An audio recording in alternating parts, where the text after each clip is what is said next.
లక్ష్మీదేవిని ఆరాధించడానికి శుక్రవారం చాలా శ్రేష్టమైనదిగా చెప్తారు కదా. ఈ శుక్రవారానికి లక్ష్మీదేవికి ఉన్నటువంటి సంబంధం ఏంటి? శుక్రవారానికి లక్ష్మీదేవికి ఉండేటటువంటి సంబంధం ఏమిటి అంటే శుక్ర నక్షత్రాధిపత్య సంబంధం. శుక్రో వివాహం భాగ్యంచ భోగస్థానంచ వాహనం అంటూ నిఘంటువు శుక్రగ్రహ కారకత్వాలను ఇలా భోగభాగ్యములు అందించేటటువంటి చూపు గల గ్రహంగా వర్ణిస్తుంది.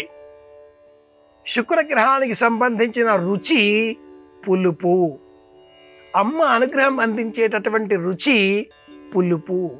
అందుకే అమ్మవారి ఆలయాలలో పులిహోర, చింతపండుతో చేసే పదార్థాలు విరివిగా మనం గమనిస్తూ ఉంటాం.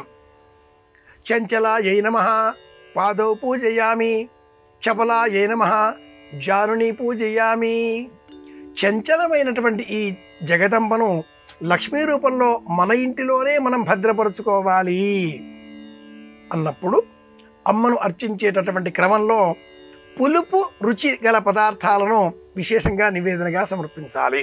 శుక్రవారానికి శుక్రగ్రహం ఆధిపత్యం కనుక శుక్రగ్రహాధిపత్యం గల ఈ వారం నాడు సంపద కోరి అమ్మవారిని అర్చించే క్రమంలో పసుపు కలిపిన, చింతపండు కలిపిన పదార్థాన్ని నివేదనగా సమర్పించడం, గుడ్లగూప వాహనంగా ఉన్నటువంటి ఆ జగదంబను పాదములు కనిపించకుండా కమలముల చేత కప్పి పూజించడం, కమలే కమలాలయే ప్రసీద ప్రసీద ఈ మంత్రంతో స్తోత్రం చేయడం. ఈ కారణంగా శుక్రవారానికి అమ్మ అనుగ్రహానికి అనుబంధం ఏర్పడింది.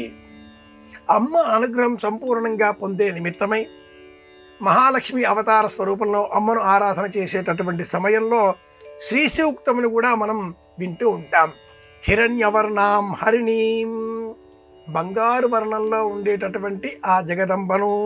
ఇలా స్తోత్రం 16 రుచులతో ఉంటుంది.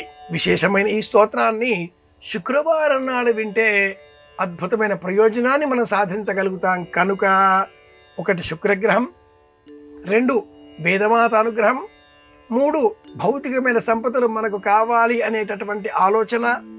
ఈ కారణాలుగా మహాలక్ష్మి స్వరూపాన్ని అర్చించేటటువంటి తరుణంలో శుక్రవారమే ప్రధానం అనేటటువంటి నానుడి ఏర్పడింది. అయితే ఈనాటికి కొన్ని ప్రాంతాలలో లక్ష్మీవారం అన్న పేరిట గురువారాన్ని కూడా మనం సంబోధన చేస్తూ ఉంటాం. ఏ పురాణానికి ఆ పురాణమే ప్రత్యేకం, ఏ అంశానికి ఆ అంశమే ప్రత్యేకం.